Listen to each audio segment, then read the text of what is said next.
Bonjour, bonjour à Aurélie et à Claire et à ceux qui nous écoutent. Moi, je suis Sarah de Castro, je suis le CMO de Comet. Et aujourd'hui, on a décidé de faire un petit webinaire sur la thématique de femmes freelance et en particulier les femmes qui évoluent dans l'univers de tech et data. Bonjour aussi Julien qui nous rejoint aussi. Voilà, on va attendre qu'il y ait plus de gens qui nous rejoignent, mais déjà, bienvenue à ceux qui sont là. Alors, je commence juste. Il y a un petit rubrique sur le côté pour des questions. Si vous avez des questions, n'hésitez pas à votre droite, votre gauche, de poser des questions dans cette partie-là. Il y a un petit parti sondage. On va vous demander si vous avez aimé le webinaire à la fin. Et il y a bien sûr la chat pour des commentaires pendant qu'on parle.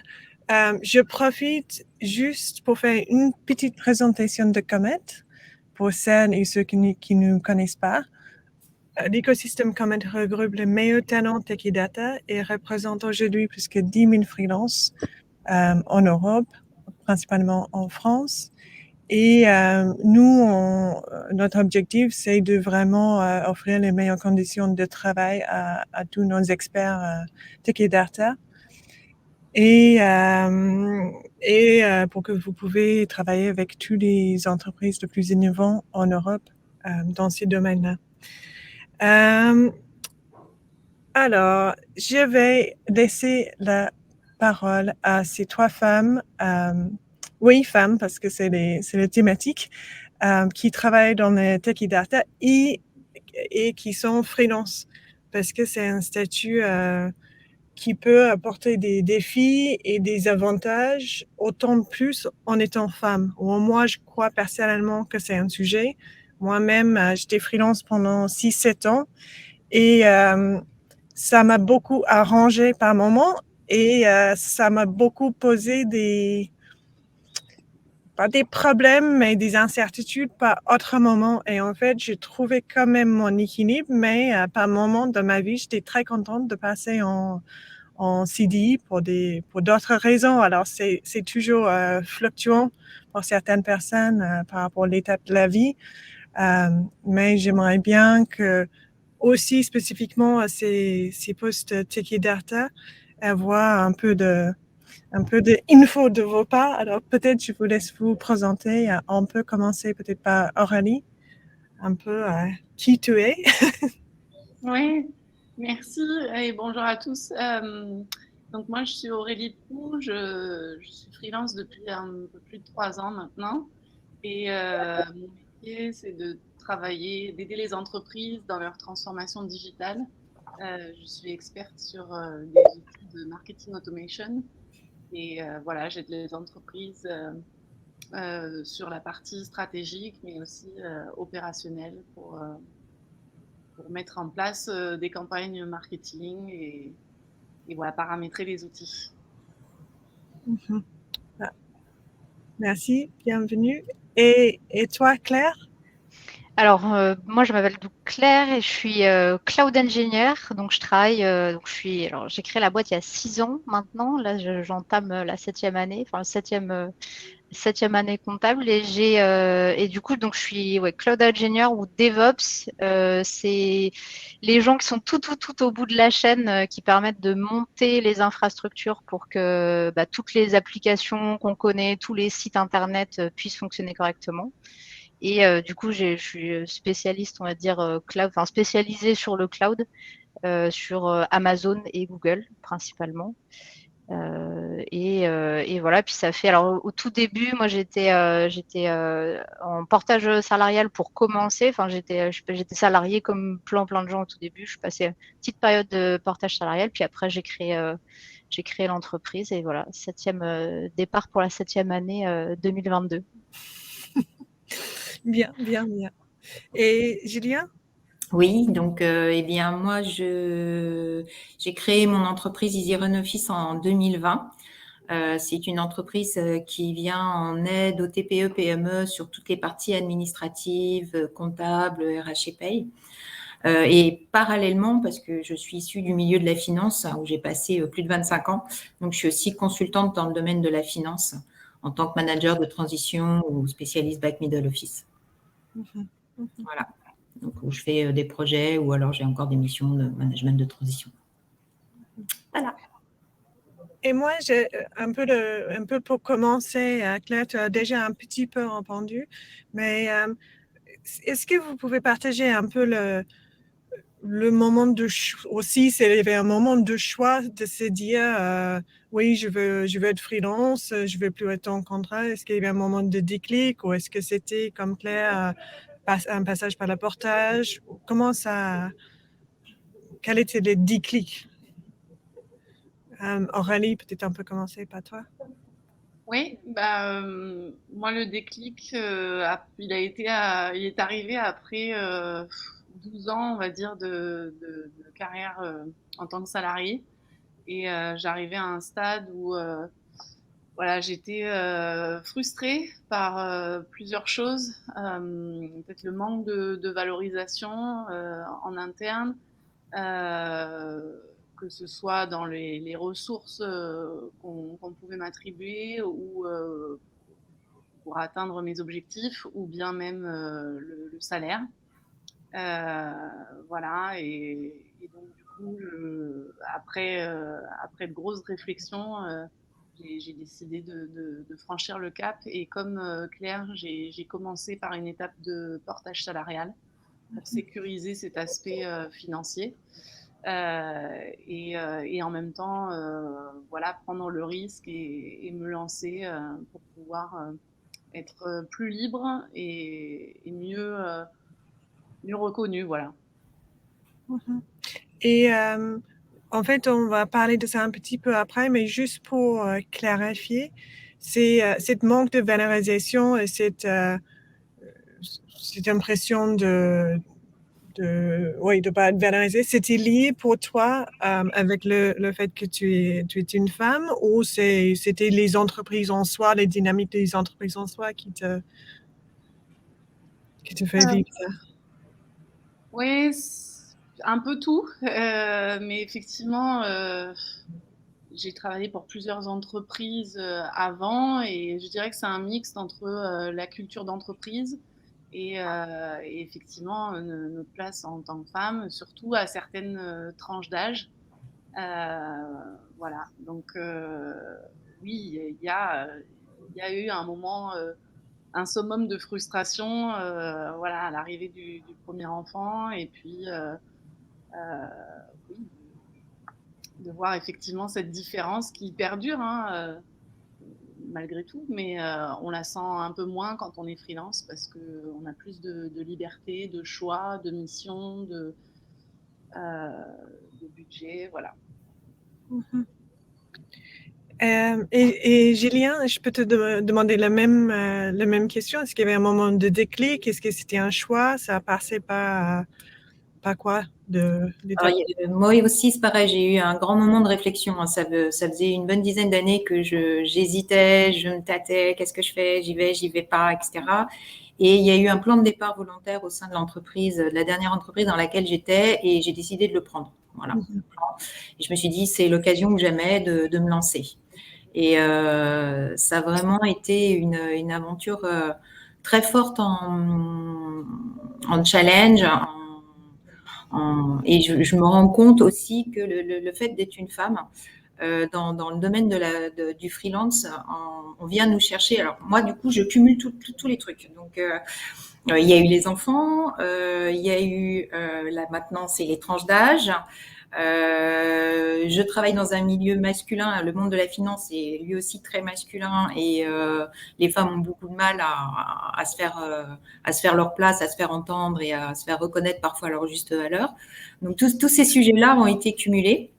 Et en fait, je me rends compte qu'une fois qu'on est freelance, on vient nous chercher pour nos compétences, et toutes ces disparités, tous ces critères de discrimination, entre guillemets, qu'on peut ressentir en interne dans une entreprise se mettent à être fondues parce que là, on vient chercher une compétence et on tient un peu moins compte du fait qu'on soit une femme, soit qu'on ait atteint une tranche d'âge où on se dit oula, attention, il y a de la bouteille. Au contraire, là, ça devient un atout. Donc voilà. Donc finalement, je regrette pas du tout d'avoir choisi le freelance. J'ai une question pour rebondir, si je peux juste, Sarah, sur ce que tu viens de dire, Gilliane. D'ailleurs, il se prononce comment ton prénom pour être sûr que je ne vais pas l'écorcher pendant. Gilliane. Gilliane, ok, super. Et du coup, ouais, alors je suis d'accord avec toi sur la partie qu'on vienne nous chercher vraiment pour nos compétences, ça c'est complètement d'accord. Hein, c'est pareil là dans la tech et puis pareil milieu très très très beaucoup trop masculin et encore plus côté cloud parce qu'on est des ingénieurs réseau, on est très très loin dans la couche. Et est-ce que toi, au cours des missions, une fois que tu es rentré, une fois que voilà, il y a la mission qui démarre, qui se met en place, etc. Est-ce que il y a pas eu des moments où justement ce qu'on retrouvait en entreprise avec les disparités qu'on connaît, qui sont archi factuel hein, dans le monde de l'entreprise. Est-ce que au moment où les missions voilà, commencent un peu à rentrer et à se faire au cours des mois, etc., est-ce que tu sentais c'est un peu ces fantômes revenir ou ces petits trucs revenir ou pas du tout? Ça restait dans une relation vraiment d'entreprise à entreprise Alors, j'ai peut-être eu de la chance au sein de mes missions, mais c'est vrai que j'ai pas rencontré à nouveau ce côté un petit peu je te montre du doigt que j'ai vécu au sein d'entreprises quand j'étais en CDI. Ouais. Là, effectivement, enfin, voilà, je ressentais beaucoup plus. Je sais que passer la quarantaine, c'était bon, vous êtes les générations qu'il faut former à partir doucement vers la retraite. Les formations, oui, pas trop pour toi, c'est bon, tu as fait ta carrière. Non, il me reste juste encore une bonne 25 ans devant moi, donc un petit quart de siècle. Donc non, je veux bien des formations, s'il vous plaît. Voilà, fallait insister. Je me rends compte quand j'étais en interne dans une entreprise, j'avais beaucoup plus à me justifier, à justifier mes choix, à justifier mes besoins.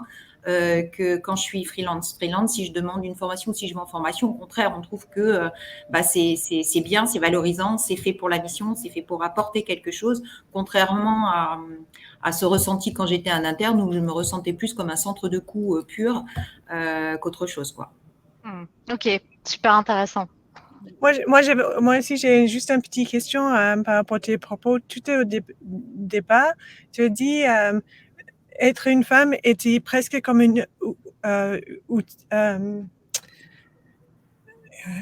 c'était presque un point positif. Ouais. Tu parles à moi ou tu parles à Gilliane? Juliane. Ouais, on a dit la même chose alors. Oui. Est-ce que vous pouvez un peu c'est comment Vas-y, je te laisse répondre, Gilliane. À mon avis, on a une réponse assez similaire, mais due au contexte qui est extrêmement masculin, je pense un peu. Mais vas-y, je te laisse répondre. Le fait, le côté positif d'être une femme. Oui, que c'était quelque chose de positif qui t'a apporté un avantage. C'est ça Dans le monde du freelance, ouais, en étant freelance. Je vais te laisser prendre la parole, Claire. D'accord. Ça, Non, mais moi, j'avais dit un truc un peu comme ça, alors, qui est complètement dans la suite de ce que tu as dit, Juliane. Mais en fait, moi, ça vient. Alors, c'est très commercial, ce que je vais dire, mais comme on est freelance, on vend. Enfin, clairement, on se vend nous, on vend nous nos compétences, etc. Mais on se vend nous. Et en fait, le fait d'être très, très peu de femmes dans la tech, pour donner un exemple juste de combien il y a peu de femmes, moi, dans mon milieu, encore plus que la tech en général, parce que dans les devs, les développeurs front, développeurs back, il y a quand même un peu plus, ça commence un peu plus à se féminiser. Mais côté infrastructure, vraiment réseau, j'ai jamais travaillé avec une femme depuis que j'ai commencé à être freelance. Alors, je parle pas d'avant en étant salarié, parce que j'étais dans des gros groupes, donc ça a coché tous les clichés des gros groupes, les salles d'IT qui sont au sous-sol, que des mecs qui ont 50 ans. Enfin voilà, donc je ne parle pas de ça, mais vraiment sur la partie freelance à proprement parler. Ouais, là, j'ai jamais travaillé avec une seule femme depuis le début. Et du coup, voilà, forcément, genre, d'un point de vue un peu purement marketing et purement très, très basique, on va dire, ça fait un élément différenciant parce que bah, dans toute cette communauté, on va dire, d'hommes, et en plus, c'est une communauté d'hommes qui est blanc, qui est machin, enfin voilà, il y a encore des catégories très, très fortes et très, très dominantes dans la tech. C'est encore difficile d'avoir de la diversité, même enfin, dans nos métiers et tout. Hein. C'est vraiment pas que la catégorie femmes. Et du coup, forcément, ça fait, je pense, un petit peu voilà, un élément différenciant. Et puis, ça aide pour aller discuter, pour commencer à entamer des missions. Enfin, après, ça mène pas forcément toujours à une mission à proprement parler, mais ça peut être voilà, un élément un peu différenciant. Et puis, c'est assez fou parce que si on écoute un peu, enfin moi si j'écoute mes collègues parler au quotidien, bah, tout le monde a envie qu'il y ait plus de diversité, alors que ça soit des femmes ou des gens d'autres pays, des gens d'autres cultures, etc. Et pour sortir un peu, alors en plus moi j'ai un target client entre guillemets qui est très start-up. Enfin j'ai des compétences qui rentrent vraiment dans l'objectif un peu des startups et les besoins des startups. Donc c'est encore plus marqué que dans d'autres entreprises.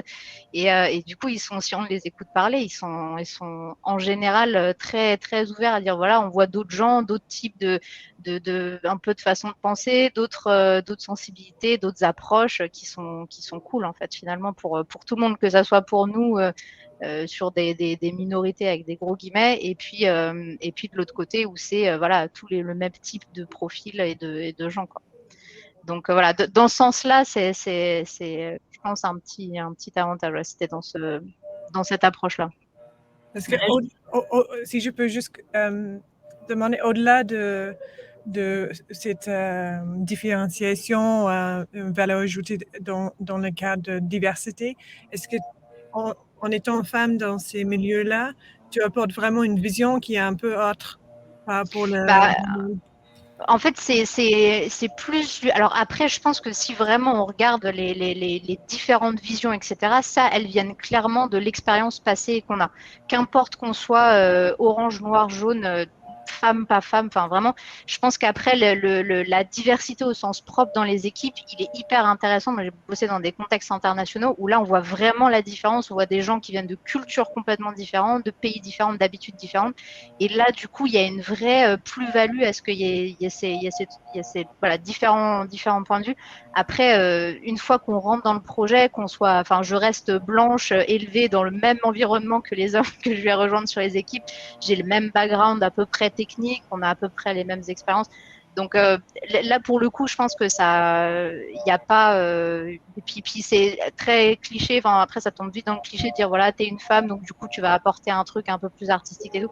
Genre vraiment, tout ça, Alors, personnellement, je n'y crois pas du tout, vraiment pas du tout. Mais par contre, sur les diversités des profils enfin, la vraie diversité peut aller plutôt de d'où on vient et d'où on a été élevé, etc. C'est plus ça.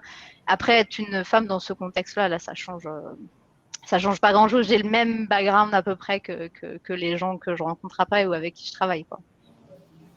Après, ça peut être un avantage dans le sens où moi, je travaille là, j'ai une mission pour un gros groupe alimentaire où effectivement, il y a au sein des équipes IT, c'est essentiellement masculin. Et entre deux CV, si jamais ils ont une femme à compétences égales, ils vont prendre la femme parce qu'ils ont besoin un petit peu d'apporter une touche de féminité, on va dire, au sein de l'entreprise. Alors, pas uniquement parce que c'est une femme qu'elle va porter une jupe et des hauts talons, mais aussi parce que avoir tout un groupe de testostérone, ça peut parfois être un peu compliqué dans les rapports. Et le côté féminin vient un petit peu apaiser ce côté peut-être un peu masculin, comment dire, un peu rentre dedans. Ouais, où tout le monde est pareil, quoi, finalement. Voilà. Ouais, complètement. Ouais, Ça résonne avec toi, Aurélie?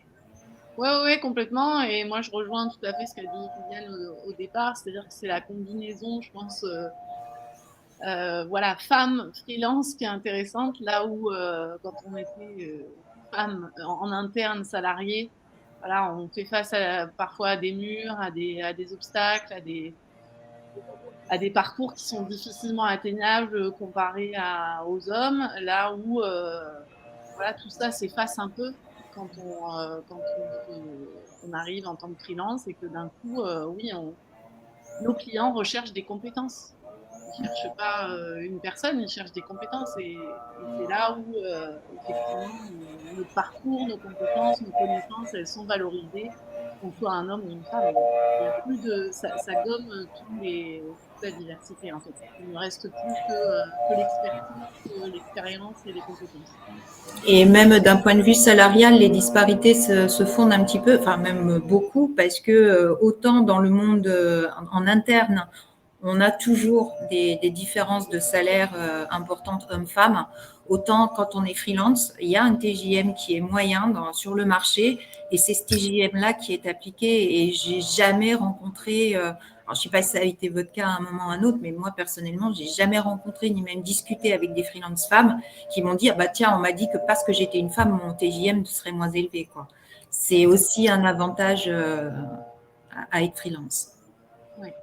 Oui, on a fait une étude en début d'année. Je crois que c'était récemment, dans les 6 mois, et on a montré clairement qu'il n'y avait pas cette différence qui est tellement présente dans le secteur privé normal, qui est de, je sais pas, je crois que c'est 13%. Et là, on a regardé des freelances d'équidata femmes et la parité était, il n'y avait pas de différence, même dans certains métiers, les femmes étaient plus payées. C'était vraiment une question de compétences, expérience. Et... Ouais. Moi, j'avais juste une question un peu sur le côté négatif et comment vous gérez ça, qu'il faut quand même le dire qu'en étant freelance, il y a un niveau de manque de visibilité et de précarité dans un sens, parce qu'on n'est pas vous n'êtes pas en CDI, alors dans 6 mois, normalement, ça va bien se passer, mais il y a quand même toujours un côté... on imagine, hein, on a un côté risque. Est-ce que vous vivez ça ou c'est moins présent qu'on peut imaginer? Oui, moi je valide. Effectivement, je dirais que depuis 3 ans, j'apprends à vivre avec une visibilité à 6 mois.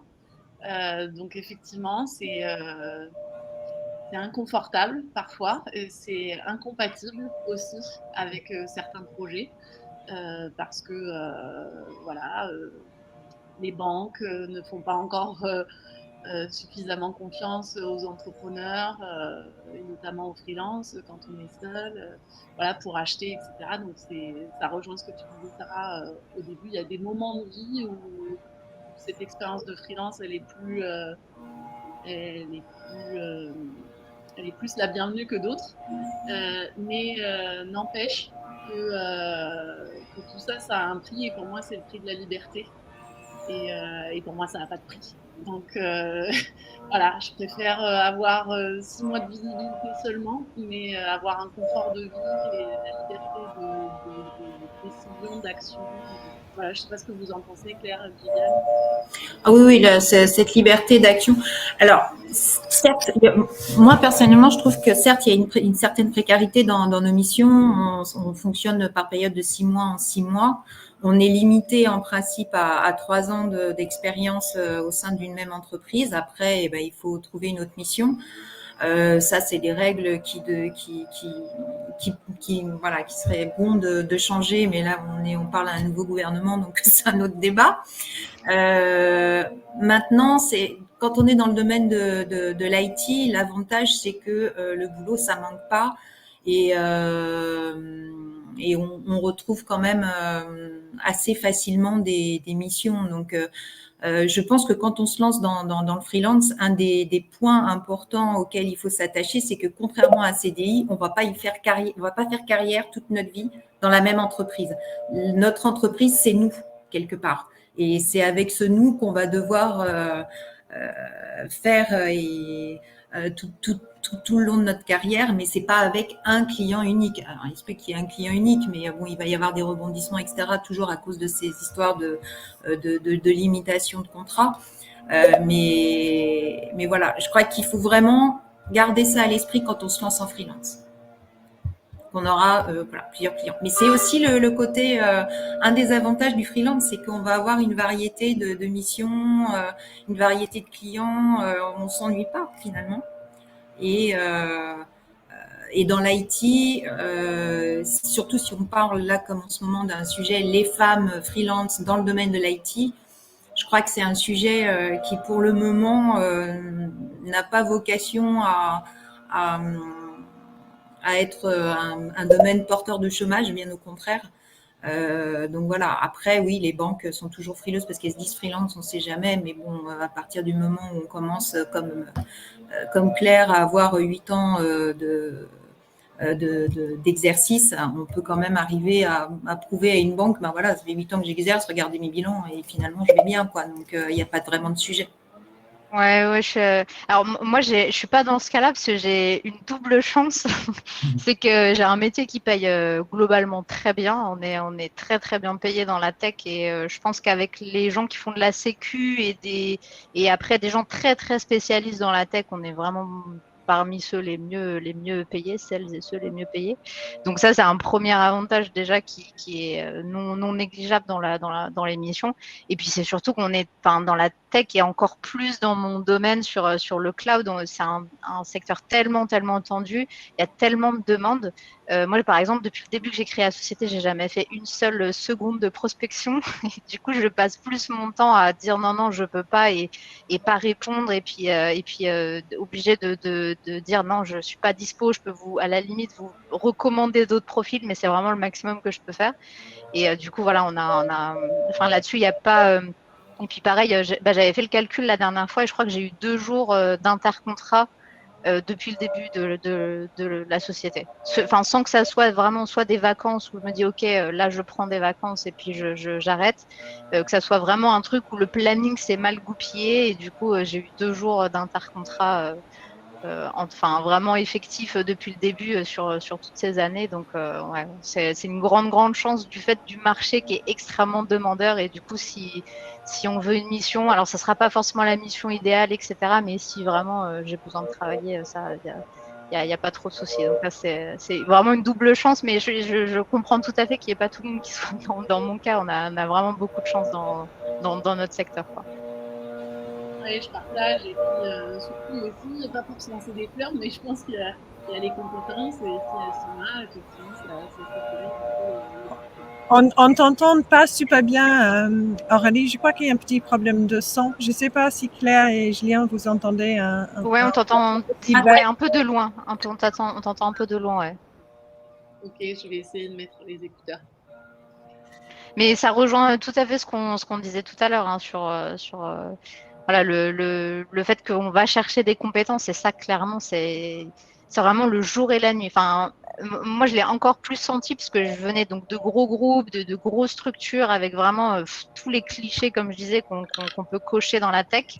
Et du coup, passer en freelance, ça a été vraiment le jour et la nuit hein, sur la façon d'approcher. Ce que tu disais, Gilliane, est pareil, Aurélie, sur la façon d'approcher qu'on va chercher des compétences. Et en plus, c'est un secteur où il y a tellement besoin de gens. Du coup, ils regardent vraiment ça, quoi.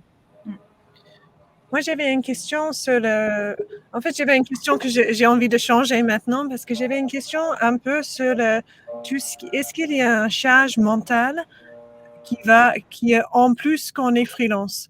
Et ce que je veux dire par là, c'est on doit quand même être son propre, comme tu disais, Julien, notre propre entreprise. Alors, on est toujours en train d'être de soi son brand.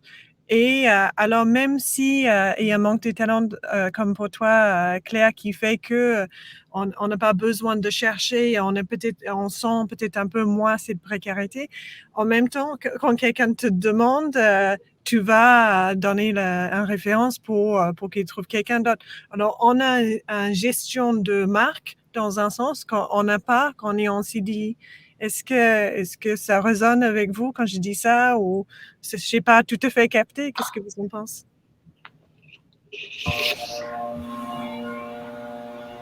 Moi, je ne sais pas si vous m'entendez mieux maintenant. Super. Ouais. Ah ouais, super. Ok. Ouais, je suis assez d'accord, mais là aussi, ça dépend de la culture d'entreprise. Et moi, j'ai eu la chance de commencer ma carrière dans une multinationale américaine où il y avait cette culture d'entreprise, de la valorisation de ses compétences. Et c'est vrai que j'ai été un peu habituée comme ça. Euh, mais oui, quand on est freelance, ça implique aussi de faire sa propre com, de s'attacher à garder voilà les contacts avec son réseau. La partie relationnelle est très importante pour éviter de prospecter et que les gens viennent à nous. C'est un combo, je pense, entre des compétences, la rareté, une expertise et un bon réseau.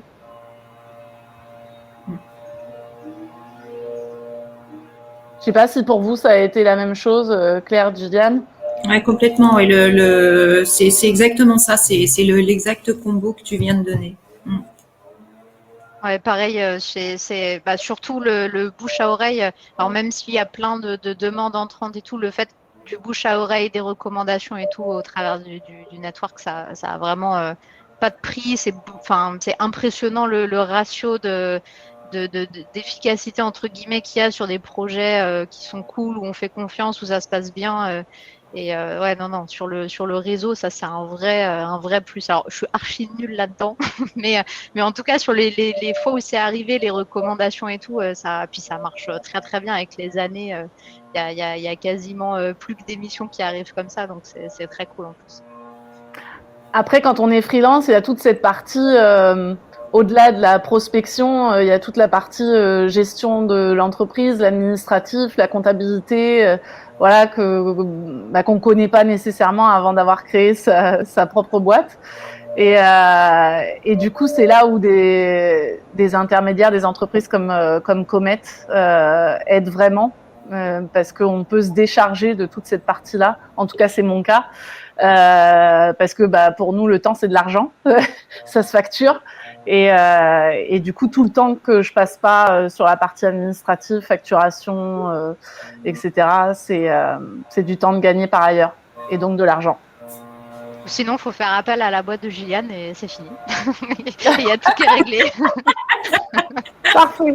Non, mais moi, j'ai fait ça avec les. Alors, j'ai fait énormément d'erreurs au début qui m'ont coûté extrêmement cher. Alors, c'était en plus il y a pas mal d'années. Il n'y avait pas du tout tous les systèmes qu'on a maintenant qui sont quand même très, très bien faits. Il y a beaucoup de plateformes qui existent pour pouvoir justement.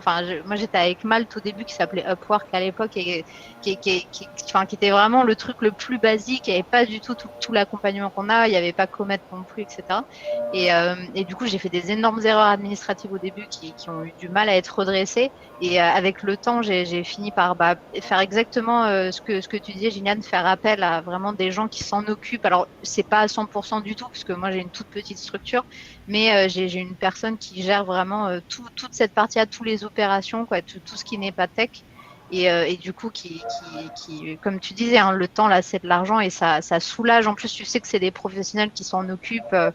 Ça fait la différence, puis être bien entouré. Vraiment, c'est des petits trucs. Quand l'activité commence vraiment à bien se passer, puis on commence à prendre ses marques et on commence à avoir assez de confiance pour avancer, je trouve que c'est vraiment un gros plus d'avoir des gens comme ça sur qui on peut s'appuyer. Ça aide à pas faire de bêtises, en tout cas beaucoup moins, et puis ouais, gagner du temps comme Comet et tout. Hein, c'est vraiment des super moyens pour éviter de faire des erreurs bêtes qui peuvent coûter cher et en même temps voilà, se concentrer sur l'essentiel, comme tu disais Aurélie. Ouais. Ouais, c'est hyper important. C'est vrai que il faut aussi pouvoir se consacrer un peu de temps pour soi, pour sa famille, son entourage. Donc, si on passe notre semaine à travailler sur notre mission et que le week-end et nos soirées, on les passe à faire de l'administratif, c'est pas possible. Il ne faut pas hésiter à bien s'entourer. C'est hyper important à ce niveau-là. Ouais. Justement, j'ai voulu demander un peu, est-ce que vous pouvez parler un peu justement de l'organisation, parce que l'organisation d'une journée, une journée de travail, mais même plus large de comment caler les vacances, quelles sont un peu des contraintes et des possibilités quand on est freelance par rapport quand on est salarié et voilà. Est-ce que vous pouvez parler un peu de ça? Pour les vacances, quand on est freelance, l'avantage, c'est qu'on arrive, on dit coucou, telle période, je serai en vacances, à vous de vous arranger. En entreprise, c'est alors attends, on va voir avec le reste de l'équipe qui a pris quoi, comment, priorité aux parents de jeunes enfants, etc. Et là, c'est beaucoup plus contraignant. Donc, freelance, encore une fois, a un avantage, enfin, je trouve. Ouais, Mais on n'est pas contrainte de toujours dire oui et pas prendre des vacances? Alors, moi, j'ai perdre les clients, mais non? c'était mon choix, voilà, parce que je voulais faire de la trésorerie la première année, et la première année, j'ai dit, je prends pas de vacances, je bosse et je veux pas le savoir. Donc, mais c'est mon choix. Voilà. Par contre, quand je suis arrivée en me disant, bon, bonne telle date à telle date, je suis en vacances, personne ne m'a rien dit, il n'y a pas eu de souci. Ouais, je crois qu'on a une question dans le chat. Je sais pas si on y répond maintenant, mais est-ce qu'on est impliqué dans des projets à long terme ou est-ce qu'on a le sentiment d'être amené à travailler sur des missions ponctuelles à court terme? Alors, moi, je suis sur du long terme. Ouais, pareil. Moi, ça dépend. Mais là, en ce moment, c'est du long terme et parfois, j'ai eu alors, long terme, savoir ce qu'on entend par long terme. Ouais, ouais. Mais je pense au-delà d'un an, voilà, entre 1 et 3 ans. Et le court terme, pour moi, ça a été des petites missions courtes de 2-3 mois. Et pour toi, pour vous, Claire et Julien, long terme, c'est 6 mois, 8 mois, plus? Moi, c'est carrément, voilà, c'est le maximum syndical autorisé. Donc, coup de chance, enfin, même pour tous les clients que j'ai, finalement, ils avaient un besoin dans la durée ils avaient vraiment besoin de quelqu'un qui soit là tout le temps pour les aider, les accompagner. Ils n'ont juste pas du tout envie de se préoccuper des sujets dont moi j'ai la charge.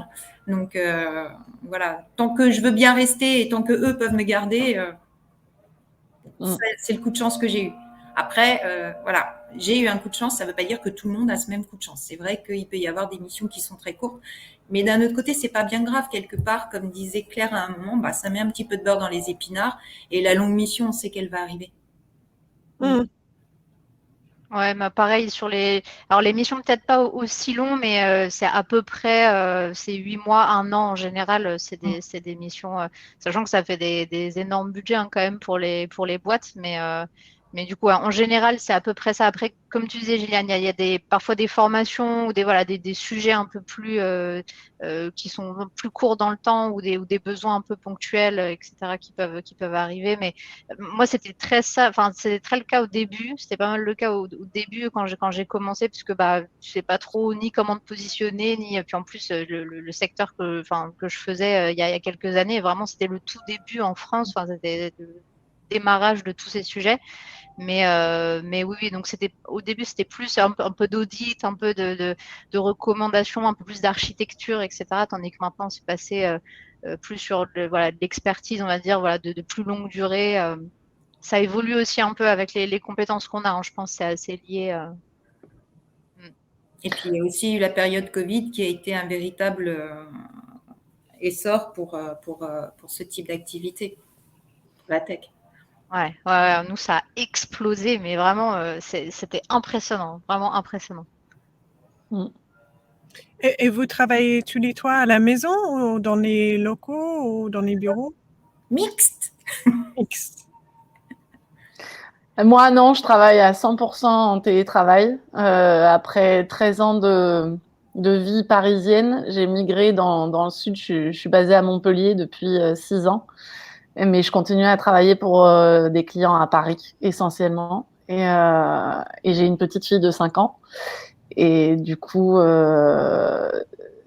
travailler en freelance, ça a aussi été une solution et un choix et une prise de risque, mais qui m'a permis d'avoir ce confort de vie, de rester habité ici tout en pouvant me libérer du temps, plus de temps pour le passer avec ma fille et pas dans les transports, parce que j'étais habituée à passer 3 heures dans les transports, 1h30 le matin, 1h30 le soir.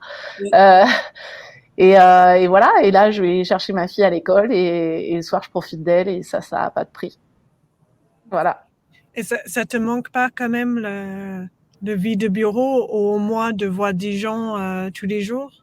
Ouais, alors pas tous les jours, non, parce que je trouve qu'on est beaucoup plus efficace quand on n'est pas en pause déj, à la pause café, en réunion tout le temps, etc. Mais néanmoins, si ça manque, je vais pas dire le contraire, et surtout après post-Covid, on a besoin de voir des gens, on a besoin d'être dans l'interaction, dans l'échange. Donc, ouais, pendant 6 mois, j'ai loué des espaces de bureau de coworking juste pour voir du monde en fait. Et donc du coup, j'étais avec des développeurs parce qu'il y a certains espaces de coworking qui sont vraiment marqués sur un domaine bien spécifique. Et du coup, voilà, ça m'a permis de re-sociabiliser un petit peu. Et voilà, ça avait un coût, mais ça a permis de répondre à ce besoin-là. Ah ouais, non, complètement d'accord. Alors, moi, j'ai même pris l'extrême opposé, alors bien avant le Covid, mais au début de la société, je suis partie, les toutes premières années de la société, j'étais à l'étranger les 2, 3 premières années et j'étais au Canada, en Chine, au fin fond de bled un peu. J'avais juste besoin de la fibre et d'une très bonne connexion Internet, mais j'étais vraiment un peu partout pendant plusieurs années. Et puis après, j'ai un peu fait pareil. Je suis rentrée en France, je me suis dit, bon, on va se mettre à Paris parce que ça sera plus simple, etc. Et puis le Covid est arrivé. En fait, le Covid arrivait en Chine quand je suis quelques mois après que je sois partie. Et du coup, je me suis dit, bon, bah, je vais me mettre à Paris, etc. Puis Covid qui arrive en Europe, je suis dit, bon, bah, allez, on va partir. Et du coup, là, je suis au fin fond de la Bourgogne, près de Genève. Et puis pareil, la flexibilité, alors peut-être encore plus dans la tech où c'est très historique d'avoir des gens en télétravail et voilà, d'avoir même des horaires très, très flexibles. Il y en a qui travaillent la nuit, il y en a qui travaillent le matin. On a un peu la chance c'est un peu dans la culture, on va dire, tech d'avoir ces flexibilités horaires. Mais c'est vrai que ça fait clairement partie des critères et puis des choix, enfin des grandes motivations quand on passe freelance en disant qu'on peut voilà adapter un peu notre temps à notre travail à notre vie et pas l'inverse et la faire rentrer à tout prix dans des cases. Donc ouais, moi pareil, 100% télétravail aujourd'hui. Puis après, quand je suis assez motivée, je viens, je remonte sur Paris, je vais voir les clients ou en Europe aussi. Pareil, hein, pareil que toi Aurélie, tous les clients sont en grande majorité sur Paris, les projets sont sur Paris, ou sinon en Europe, enfin dans les grandes villes en Europe.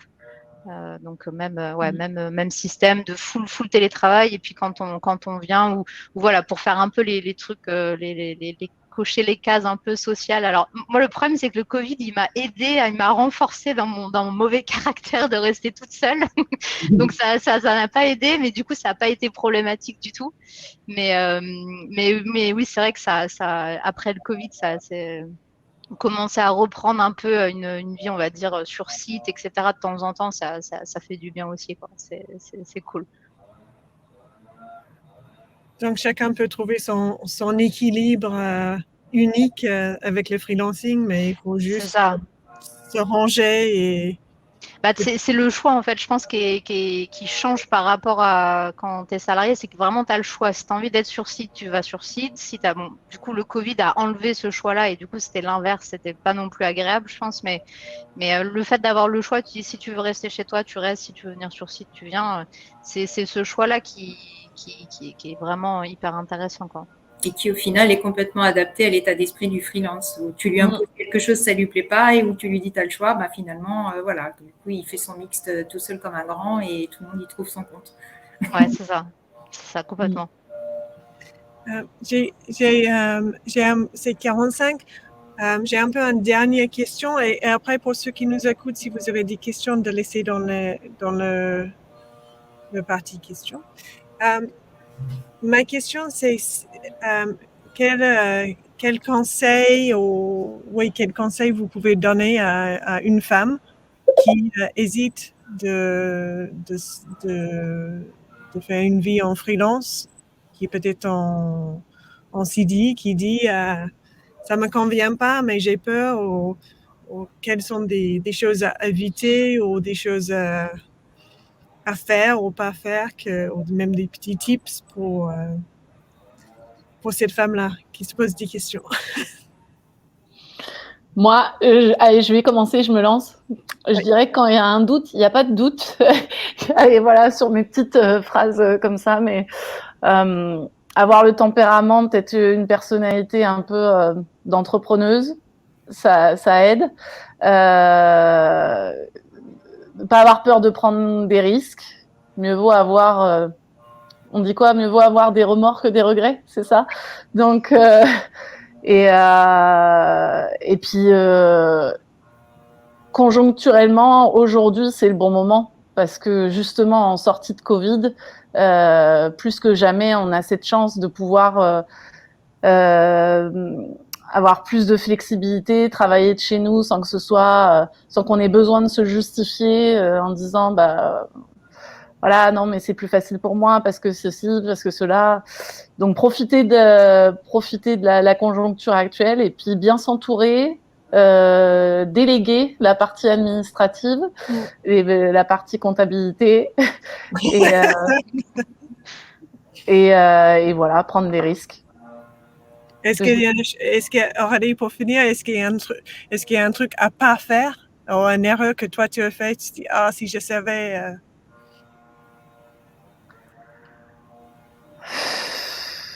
Des erreurs à ne pas faire.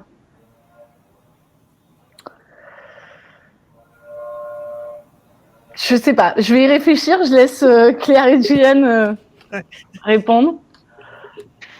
Vas-y, Juliane, vas-y. Alors pour moi, c'est bien s'organiser au départ. Donc je dirais que déjà être soutenu par son entourage, c'est hyper important. Parce que quand on se lance en freelance, enfin, moi je sais que quand je me suis lancée, il fallait que je travaille pendant 1 an pour pouvoir faire de la trésorerie et ensuite pouvoir me rémunérer. Parce que j'avais choisi un statut de société qui en SASU, donc je vais être salariée. Mais pour pouvoir être salariée, il fallait quand même que je me fasse un peu de trésorerie parce qu'il y a beaucoup de charges sociales.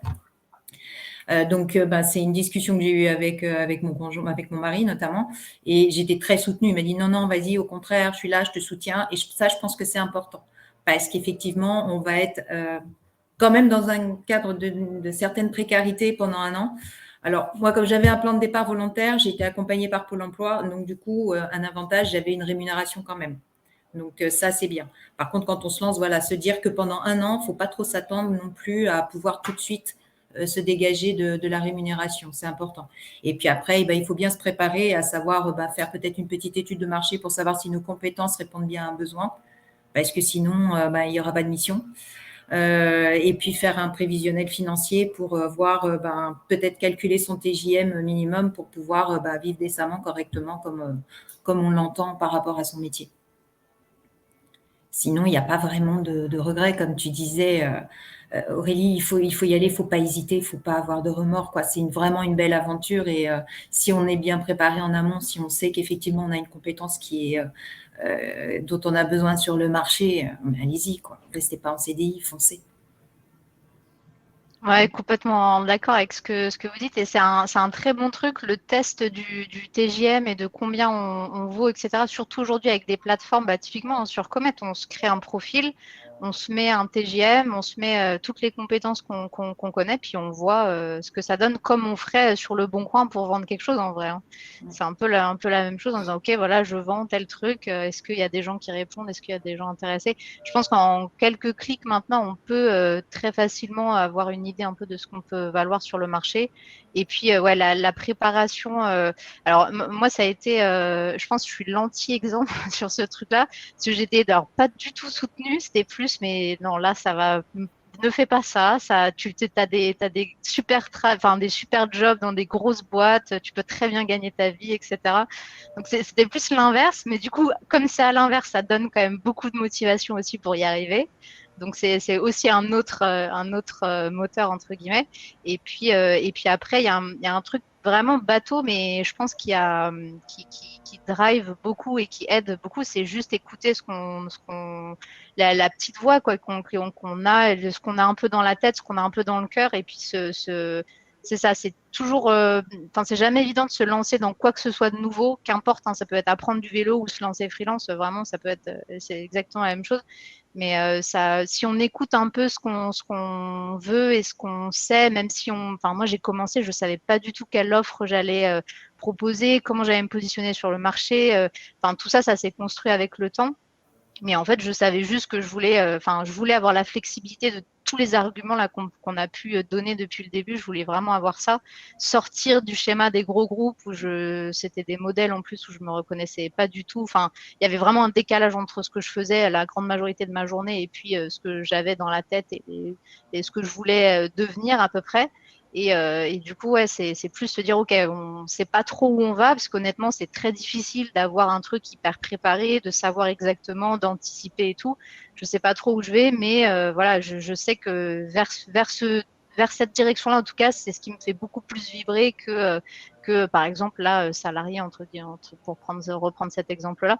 Et c'est un peu bateau comme exemple, mais ça marche pas mal quand on écoute un peu ses tripes et qu'on se donne vraiment les moyens pour réussir. Alors, je rebondis complètement sur ce que tu as dit, Gilliane. Ça demande clairement des sacrifices. Il faut vraiment pas se le cacher. Et pour réussir, il faut cravacher, mais comme dans n'importe quel domaine, quoi. C'est vraiment pas plus qu'un autre.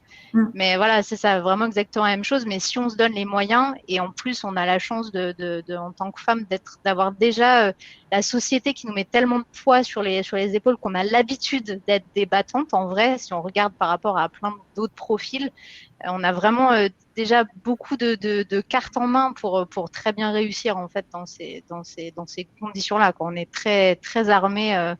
Même bien plus que certains hommes où quand tout est fait tout est facile, dès que ça devient un peu plus difficile, il y en a beaucoup qui tombent, tandis que nous on est quand même dans des contextes où très rapidement, que ça soit en entreprise, on en parlait tout à l'heure, ou que ça soit les positions qu'on a, on est quand même vite, faut vite se battre en fait.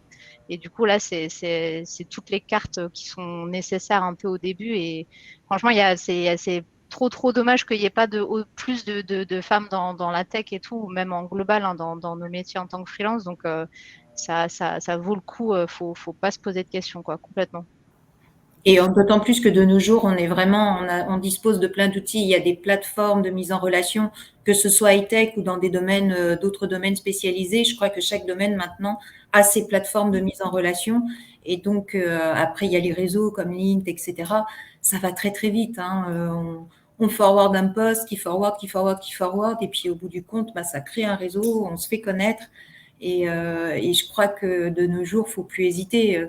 Comme tu dis, il y a peut-être encore 10-15 ans, on aurait fait ça, c'était peut-être un peu plus compliqué parce qu'on ne disposait pas forcément de tous ces outils-là, ou très peu, ou dans des domaines bien spécifiques. Aujourd'hui, c'est quand même beaucoup plus ouvert et c'est un outil indispensable pour pouvoir se lancer de nos jours beaucoup plus facilement, je pense. Top. OK.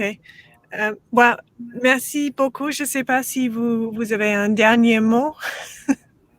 Non, merci beaucoup. Hein. Franchement, c'est très cool. Ouais, c'est très cool de parler de tout ça et de partager un peu de tout ça. C'est très intéressant. Oui, c'est très motivant. Attends, je regarde juste le chat. Tout est bon. Et pour ceux qui écoutent, il y a un petit sondage pour dire si vous avez aimé le webinaire. Comme ça, on va faire la même chose au mieux ou autre chose la prochaine fois. Mais je trouvais ça vraiment agréable et je crois que femmes et freelance, ça va bien ensemble. Et justement, comme tu dis, Claire, on est un peu déjà des forces pour affronter un peu même pas les challenges, mais un peu ce paysage-là qui est complexe et très intéressant. Donc, merci à tout le monde. C'était trop cool. Merci à vous. Et il beaucoup. nous reste quelques minutes. Juste, moi, j'avais une question parce que ça m'intéresse. Est-ce que Claire, Gilliane, vous avez été dans une situation à un moment, là, depuis ces quelques années où vous êtes en freelance, où vous avez eu des propositions d'internalisation, et comment vous y avez répondu? Moi, j'en ai eu pas mal, mais vas-y, Gilliane, parce que à mon avis, j'allais exactement commencer la phrase pareil. J'ai eu effectivement des propositions d'internalisation, Mais non, ça, en fait, j'ai tout simplement répondu que merci beaucoup d'avoir pensé à moi. Mais non, parce que le côté freelance me permet d'avoir des opportunités de missions différentes, d'expériences différentes qu'au sein d'une entreprise, je n'aurais pas, parce qu'on va me cantonner à un poste, à un domaine d'activité, et on ne me donnera pas forcément l'opportunité d'aller vers de nouvelles choses, ou alors on me dira faut attendre un peu, ou alors non, ça ne te correspond pas. Enfin, il y aura beaucoup plus de barrages et d'obstacles, alors qu'en freelance, j'aurai la possibilité de bouger à tout instant si ça ne va pas, sans qu'on me reproche une instabilité professionnelle. Ok. Ouais, complètement, exactement pareil. Alors moi, je pense à toutes les missions, mais pas parce que je suis exceptionnelle, hein, j'aimerais bien, mais plus parce qu'il y a énormément de besoins et il y a les boîtes ont besoin d'internaliser, ça coûte moins cher, etc., etc. Mais ouais, non, c'est exactement pareil que toi. Hein. C'est ok, merci beaucoup. Enfin voilà, tout le blabla en disant c'est très gentil, etc. Mais non, enfin là, le contexte freelance offre beaucoup plus enfin, offre beaucoup plus d'avantages aujourd'hui. Et c'est surtout qu'avec toutes les années, tous les efforts qui ont été faits pour arriver jusque-là et toute la construction que ça a nécessité, tous les sacrifices que ça a nécessité, ils se rendent pas compte à quel point c'est complètement disproportionné et que jamais de la vie, en fait. Même, tu sais, j'ai passé des entretiens pour rentrer chez les cloud providers chez qui je travaille, donc vraiment les big boss, et c'est les meilleures marques sur les CV, etc. Ça s'est très bien passé, c'était très cool. Mais au final, même si le job est de rêve, etc., les conditions autour, et pourtant c'est des boîtes américaines, hein, donc c'est des contextes encore un peu différents, etc.